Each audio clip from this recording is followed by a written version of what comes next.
that this is sort of the puzzle of delivering copy, is how to make it make sense. And every once in a while, those clunky phrases we have to massage a little bit so that they feel like they're born of our own. It's like we're saying it ourselves rather than off the piece of paper. The alternative is just to make it bits. Turnbout and Taylor. So the other thing I'll say is, how close was your microphone or your phone to you? Yeah, it was. Yeah. So yeah, I use my phone. So next time I'll know I have to use my microphone, and I can also hear my ceiling fan. So yeah. The ceiling fan. Now let me point this out. This is a really good point. So the ceiling fan in the background is not a problem. In fact, there is a. So in the current business, we have to be a little bit careful about sending an audition that is too clean. Depending on who we're auditioning for, if you send them an audition that is too clean, that they could lift right away and slip into a spot, there are some players out there that will take your audition and use it and then never let you know, because you don't live in that market. You know what I mean? And it would be very difficult. And it used to be a real worry, and I suspect that it probably still is, that if you get 100 people submitting auditions, and, the top 5 of the top 3 have really clean audio, and I could just lift it straight from here and plug it into the spot. Then, So generally our rule of thumb is when we're submitting an audition, we never want it too clean or too perfect, or we don't want it in such a high bit rate, which is the recording quality, that someone could use it and plug it into a spot. Now, the problem is phones have great bit quality, and they have really good quality recording. So I think the fan is a nice out, because if you can hear that fan a little bit, I can hear your read just fine, and it doesn't distract me. But it would be really difficult to plug that into a spot. I would need you to record it again, and then I would need to pay you, which is the whole point. So I wouldn't worry about that. But yeah, if your phone is, there's my phone. So if your phone is here, right, you may pop into here. But if your phone is here, it'll still pick up your voice, but all your popping is going forward, and you're not likely to send the puffs into here. So if you're using a phone, here or here is probably bad, pa. But here, it'll still pick up your voice just fine, but you won't have the air bumping into the microphone. So you can just try that next time, okay? Very good. All right, let's go on to the next. Otherwise, it was really nice, a good wrap-up. I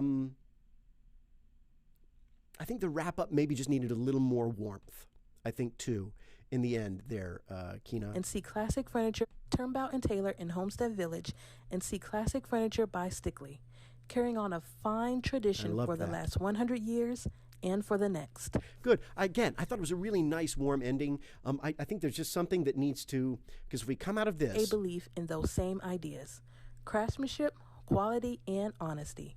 Visit Turnbout and Taylor in... There's almost an implicit, at when you get to the end of that second, craftsmanship, quality, honesty. And I love how you stick the landing on that. It's like, and ta-da, right? You just kind of get there. And then I imagine that I'm thinking, well, great, this is great. Where do I go? What do I do? And it's almost like that last paragraph needs to be more of a response to that. Somehow. And I think that's something to play with, because it just sort of sounds like the rest of the spot. So you could go brighter. Visit Turnbout and Taylor in Homestead Village and see classic furniture by Stickley. You could go that direction with it. You could really warm it up with a bright smile. Visit Turnbout and Taylor in Homestead Village.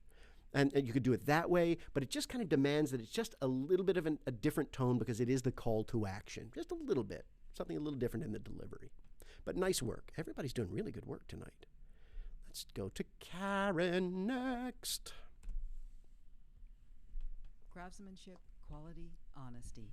These are the traits of the arts and crafts movement, and Stickley is the first name that comes to mind when you think of furniture from the arts and crafts period. Nice. With its clean lines, solid mortise and tenon joinery, and unmistakable style, it is easy to see why it has endured for nearly 100 years. Turnbout and Taylor is proud to be the Bay Area's exclusive carrier of furniture by the Stickley Company, because we share a belief in those same ideas: craftsmanship, quality, honesty. Visit Turnbout and Taylor in Homestead Village and see classic furniture by Stickley, carrying on a fine tradition for the last 100 years and for the next. You have such a lovely mellow sound, Karen. It's really nice. It's very, it's just very like, I am I am not going to pull any surprises on you. We're just going to have a nice conversation here about this fine furniture. And there's something to be said for that kind of delivery. I think it works nicely for this particular product, in fact. But I would suggest that a little more variety, nothing crazy, because again, that would go against the tone, right, of your voice. But creating a little more variety in, visit Turnbout and Taylor. Where? In Homestead Village. Turnbout and Taylor is proud to be really kind of massaging that proud to be the Bay Area's exclusive carrier of furniture by the Stickley Company, referring back to what you've just said about the Stickley furniture. I think there's some ways to play with inflection in the spot that creates just enough variety to keep us engaged, because the risk of a sort of a stable presence as a vocal presence is that I get used to it. And the moment I get too used to it, I stop kind of listening. We all kind of run the risk of becoming just part of the background noise. So just a little bit of inflection change just reminds me that you're still there and still changing, and there are things I may need to pay attention to. So that would be my overall. The other thing you could do is bring some of that smile to it. Maybe also just on the call to action, So visit Turnbout and Taylor. That can be a good place. As we said before, unmistakable style, proud to be the Bay Area's exclusive carrier. There are all kinds of neat places to put that. So I would say overall, I'd say just work to bring a little more variety to it. But overall, I like the tone of your voice, and you harness the specific style that is yours, your sort of unique delivery, your particular cadence. And you deliver it well. So that was good. Let me listen to the end one more time here. Village and see classic furniture by Visit Turnbout and Taylor in Homestead Village and see classic furniture by Stickley. Visit Turnbout and Taylor. I think that's the thing that needs the love the most. I think that just needs something to drive us there. A little more energy, a little more wrap up, a little bit more connection, something right in there. You're muted right now, Karen. Just unmute if you would. There you go. Okay, yeah. When I listened to it before I sent it, I thought I needed maybe a little more energy in some parts, or just a little more liveliness. Yeah, I think that's the right call. And you can hear it. And it wouldn't take a whole lot to keep it sort of keeping it in the zone of the refined customer, a refined company, but just enough brightness to keep us going, and keep us tuned in. And also, I didn't notice it before, but you have a, do you sing? Yes. Are you an alto? I do. Yes. Okay, yeah. I mean, you've got a really nice alto voice. And that's an area that you don't hear a whole lot. It's going to open you up to a different sort of kind of copy. There's going to be some things that people that don't have a voice that low will be right for, and things that because you do, that when you're talking about vocal quality, these are things that will be asked of you. Sultry will be asked of you. Seduction will be asked of you. Also, interestingly, authority, which is still for some reason associated primarily with a lower voice, right? So I think then also, and everybody has this, but yours has stood out so far as being sort of really sort of in a little more of a niche. Is that probably things for the military? If you can come on with a stronger sense of breath support and drive. Your voice is the kind that the military is looking for to talk about things that are military. It sounds as though you are a person in these perceptions of strength come from, unfortunately, these old tropes of lower voice, deeper voice. That's command. But since that's what they're looking for, and that's what they expect, play into it, right? So when we go forward, there may be an opportunity to do one of those pieces of copy. So I would look for that one and seek that one out when we get to solo, conversational, or soft sell. Okay, good. Very nice. Okay, thank you. You're welcome. Jess. Very good. Let's go on to Angel. Angel, you sent me 2 of them. I did. I would. I don't know. I was in my head for one, and I was like, no, no, no, no, no, I like this one better. I was having the breathing and the. I'm indecisive, so I was like, you know what? Well, Just see what happens. let's listen to the last one you did. Okay. I will assume that's the one that you weren't in your head. You decided to get out of your head. Let's listen to it. Craftsmanship, quality, honesty. Craftsmanship, quality, honesty. These are the traits of the arts and crafts movement. And Stickley is the first name that comes to mind when you think of furniture from the arts and crafts period. With its clean lines, solid mortise and tenon joinery, and unmistakable style, it's easy to see why it has endured for nearly 100 years. Turnabout and Taylor is proud to be the Bay Area's exclusive carrier of furniture of the Stickley Company because we share a belief in those same ideas: craftsmanship, quality, and honesty. Visit Turnabout and Taylor in Homestead Village and see classic furniture by Stickley, carrying on a fine tradition for the last 100 years and for the next. Good. I can, there were maybe two spots where the breathing was at an awkward place, right? I mean, you hear it. But in the last paragraph, you did it exactly right. Visit Turnabout and Taylor in Homestead Village and see classic furniture by Stickley. All of those places where you were grabbing a breath, those are natural break points, natural pause points. Those are fine. We do that. It doesn't always have to be on a punctuation mark, but at a natural pause point in speech, those are okay. And generally the rule is this: you're just grabbing enough air to make it to the next period, or the next place where you can take a serious breath. So it would be visit Turnabout and Taylor in Homestead Village and see classic furniture. So that little grab I did, that was just enough that you don't really hear me going, right? To grab a whole lot of breath, but it's just enough to get me to the end of the sentence. So visit Turnabout and Taylor in Homestead Village and see classic furniture by Stickley. Now I can breathe, right? So it's just enough to just go, just a little, to get us like an extra 5 words, and that gets us to the end of the sentence, and then we can take a sort of a natural breath. That takes a little bit of time to feel out, but it's generally what we do, because the moment we take a larger breath, then it's really audible. And when we do that, the engineer needs. So the difficulty is like if we breathe just as we're finishing a phoneme, right? So if I say like sh would be a good one. So this is how I do my wash. Now there is no way I can separate the breath noise from the sh in wash because they're right on top of one another, right? So it's really hard for the engineer to go clip in there and fade out and not catch part of that because they're so close.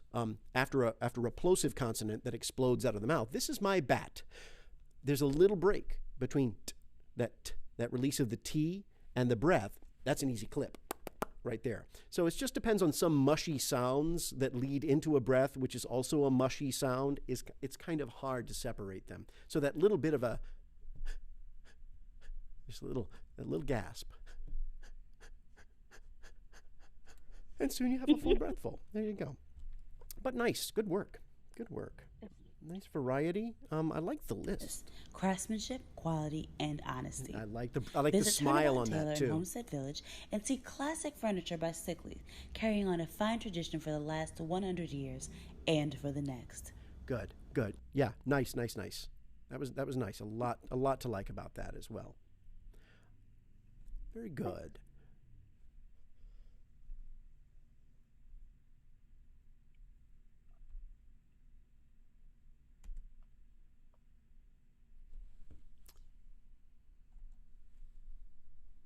Angel sent her marked up copy. I didn't ask for it. But you didn't? I didn't. But look at that. Look at all of that. Look at all those verbs marked and those consonants marked and the phrasing marks and the identification of the product. Look at what you did there. That is nice to see.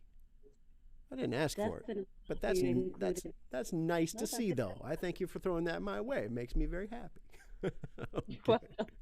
Okay, Allison, here we go for the last one of these. Here we go. Craftsmanship, quality, honesty. These are the traits of the arts and crafts movement, and Stickley is the first name that comes to mind when you think of furniture from the arts and crafts period. With its clean lines, solid mortise and tenon joinery, and unmistakable style, it is easy to see why it has endured for nearly 100 years. Turnbout & Taylor is proud to be the Bay Area's exclusive carrier for furniture by the Stickley Company, because we share a belief in those same ideas: craftsmanship, quality, and honesty. Visit Turnbout & Taylor in Homestead Village and see classic furniture by Stickley, carrying on a fine tradition for the last 100 years and for the next. That was good. That was good. I heard, you could hear the breathing. The breath kind of got away from you too a little bit in that last paragraph, and that's okay. Like I said, this is our first week. So listening to everybody now, I hope you get a good sense that there are things that are innate to all of our voices that guide our delivery and our sound and our attack on words. Some people are sort of like, so Allison has this very, there's just, you go after things and you attack them, and this is the way you do it. And it's like ta ta ta ta ta ta. And it's like tap dancing, right? And other people are more like ballet, right? There's sort of a fluidity to it, and it's beautiful because none of it is wrong. All of it is wonderful. It's just about, understanding that sometimes then, whether we book a job or not, is about these innate qualities. Maybe I want a different, attack on a spot, and it's just not us. As when they're casting. So it's an interesting thing to hear. I love hearing a whole bunch of people doing the same spot, which is sort of why I ask everyone for this first lesson to do the same thing. It's because there's so much variety in individual voices, sounds, attack, pitch, inflection, and delivery. Let's listen to that ending second half once more here. Turnbout & Taylor is proud to be the Bay Area's... So I would say the pause after Turnbout & Taylor is a little too long, just a hair. You could probably cut it in half. Turnbout & Taylor is proud to be... So just if you cut that in half, that would be just about right. Exclusive carrier for furniture by the Stickley Company, because we share a belief in those same ideas. Which ones? Craftsmanship, quality, and honesty. Oh. Visit Turnbout & Taylor in Homestead Village and see that one too. Just you could cut that one in half. Yeah. You heard it. Furniture by Stickley, carrying on a fine... Visit Turnbout & Taylor in Homestead Village and see classic furniture by Stickley. And that's where the breath caught you there. Yeah. Well, with the Turnbout & Taylor, I was swallowing, so it's kind of like that's why it was so long. Both saliva and breath. That is going down. Yeah. Carrying on a fine tradition for the last 100 years and for the next. And what's interesting is that you too innately use the elongation of the fricative consonants in fine. So who was it? Was it Jess that did exclusive? Is that who did who drew out exclusive? Drew out unmistakable. Unmistakable. Is that what you did? Yeah. So same thing. Unmistakable. A fricative sound is any consonant phoneme that is made by squeezing air through a small, or sound through a small gap. So F and V, S and Z, V, these are all hissy sounds. They're called fricatives. And by drawing it out, I got a good sense of a fine tradition. It was almost like you loved that feeling so much you had trouble letting go of it. And that helped me feel it in the same way that I might also feel it if you used inflection. A fine tradition. You could do it that way. So there are all kinds of tools at our disposal, and we'll talk about those more as we go along. Very nice work, everybody. Thank you for putting in that effort. And Xander is not had a rough week, so Xander's going to turn in something for us next week. But Xander, that should give you some good idea of how to look at. So I would go ahead and still record something for yourself and then compare it to these examples. And if you still want to send it to me, I'll be happy to give you a brief bit of feedback. Okay, Xander? Thank you. Okay, good. Xander sent it via group text. Thank you. Very good. Okay, so now let's talk about the next thing coming. Now we're going to be talking about two-person voiceover. It really is a conversation. This is why I like to start the official spots with this, because you will be paired with another member of the class. And then I'm going to ask you real quick to sort of, once we reach a point about midway through the class, which is coming up very quickly, so maybe at 10 minutes after, I'm going to ask you to take 5 minutes. And all of you guys look at the two-person conversational spots and find one or two that you like. And then I'm going to pair you up and you're going to pick one of them to do with your partner. And that way we can work on the conversation in real time. We're going to run through those spots tonight, running them with the two partners and talking about how they work. And then I'm going to send you away, and you are going to record your half of the conversation, trying to remember what it sounded like when your partner delivered their end of the conversation. The recording of this class will be available to remind you, of course. And then I'm going to ask you to get those to me earlier in the week so I can stitch them together into spots and maybe add a little sound effect or music so you can hear what it sounds like if it's a complete spot. Okay? So let's start by looking at this worksheet, two-person conversational copy. Now, this is where it becomes a class in acting, right? So we talked about emotional point of view and having the conversation and knowing what you feel about what you're saying. But now we're entering the realm of the imagined set of circumstances. What is going on here? Who am I in this? And what am I supposed to be doing? And so I've written this 6-line scene. Those of you that have been in an acting class with me before know that I love the characters Tori and Lee. Allison is shaking her head as if to say, oh, them again. But Tori and Lee are my non-gender specific pair of personalities that may be involved in a spot. That way anybody can play anybody. So the lines are, may I have a Tori and a Lee, please? I'll do Tori. Okay, Allison is Tori. May I have a Lee? I'll do Lee. Okay, great. Would you, was that Angel or Jess who jumped in? Jess did. Okay, Angel, you're up. You can do the next one, okay? Okay. So, Allison, Jess, read through. What's that? This? Nothing. Let me see it. Okay. Is this for me? Depends. Great. They're just words. They don't mean anything right now because we have no idea what they're talking about. None. We don't know who they are. We don't know what this is about. So really, you can't act anything if you don't know what's going on. They're just words. That's all they are, really. We just think they mean something. Now, let's give it a set of circumstances. So I would like you two to play, let's do this one, where you are the boss. Tori is the boss. Okay. And Lee is the disgruntled employee. This is taking place outside the boss's door. And what Lee has is a resignation letter. So that's what they're talking about when Tori says, what's that? And in the first situation, Lee is coming to hand over this resignation letter because Lee didn't get a raise again. All right? So I'd like you to visualize the setting. Visualize yourself standing at the door about to knock, right? About to just say, I've had it with this. I am worth more than this. I am done with you. I have this letter of resignation for you. I'm done. You don't have to do that character, but that's the whole feel. And now I'd like you to read the scene.